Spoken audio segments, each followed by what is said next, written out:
Jubilees 11:19 to 12:26. The Tower of Babel and the Nations. In the aftermath of the Great Flood, the descendants of Noah began to repopulate the earth. The three sons of Noah, Shem, Ham, and Japheth, each carried with them the seeds of the nations that would come after them.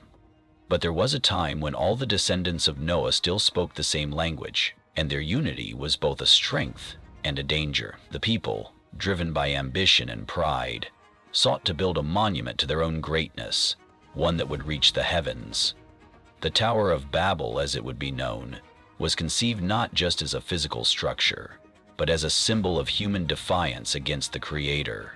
The plan was to create a tower that would touch the skies, a tribute to human achievement that could challenge the power of God. Excited, the people formed into a cluster and reached critical mass.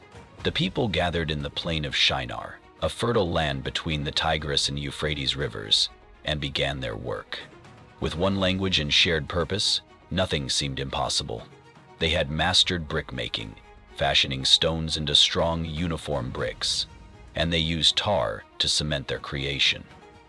The tower grew taller with every passing day, its sheer scale becoming a testament to human ambition. The builders, however, began to lose sight of their original purpose. The tower was no longer just a structure of brick and mortar. It was a declaration. They were building not merely to reach the heavens, but to make a name for themselves. They wished to challenge the boundaries set by God in the days of the flood. By building the tower, they sought to prove that they could withstand any calamity, that they could protect themselves from another flood, and that they could achieve immortality through their own strength and ingenuity. But as the tower rose higher, so did the pride of its builders, and the Lord, observing their arrogance, decided to intervene. In the book of Jubilees, the intervention is framed not just as an act of punishment, but as an act of mercy. The people had forgotten the lesson of the flood, the covenant of Noah, and the need for humility before God. The Creator looked upon the city and saw that the people's hearts were full of pride. They were united in their ambition, but their unity was born of rebellion. To stop them, God decided to confuse their language. Without warning, the people could no longer understand one another. The builders, once united in purpose, now found themselves in disarray. Construction halted, and chaos spread through the city as the workers struggled to communicate. They couldn't understand the commands of their neighbors, and their once synchronized effort became a jumbled mess of miscommunication. The people looked around, bewildered and frustrated, as they realized they were no longer able to continue their work. The language barrier was insurmountable, and no longer could they collaborate. The dream of the tower collapsed before it could reach its full height. Instead, everyone fled the tower, their collaborators gone, along with the tower's contraptions. As the confusion deepened, the people began to disperse. No longer able to live in the same place, they scattered across the earth, each group taking its own language and customs with it. The descendants of Noah, once united in their rebellion, were now divided into distinct nations, each speaking a different tongue.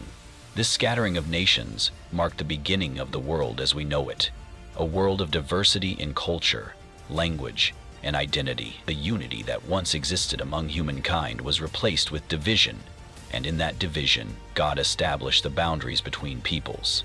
It was a divine plan to prevent the further corruption of humanity, to ensure that the pride of Babel would not spread uncontrollably.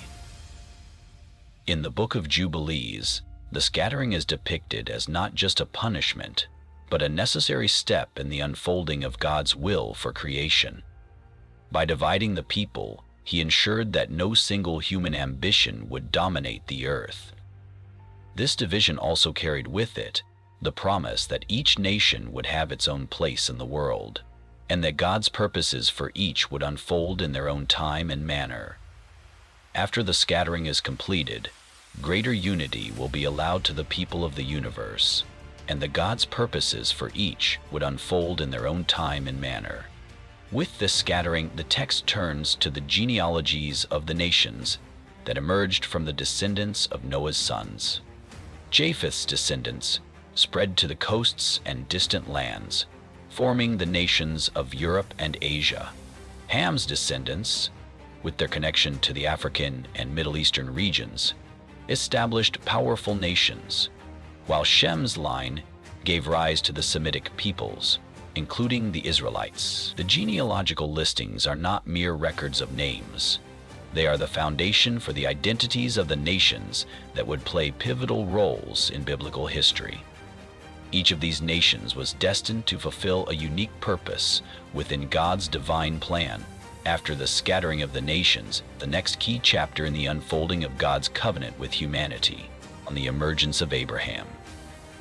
While the rest of the world is lost in their divisions, Abraham is called by God to follow a different path, a path that will reunite humanity through the covenant of faith, one that promises blessings to all nations through the faith of one man. The divisions at Babel were not the end, but rather the beginning of a new chapter, one where the nations would be called back to God through a chosen people. The people of Babel, united in their rebellion, sought to make a name for themselves. But God in His wisdom prevented their plan from coming to fruition. He scattered them, not in anger but in mercy, to protect His creation from the destructive forces of unchecked human ambition. In this story, we see the origin of the nations and the diversity of humanity. We also see a glimpse of God's redemptive plan, a plan that would eventually reunite the nations through the covenant He would establish with Abraham.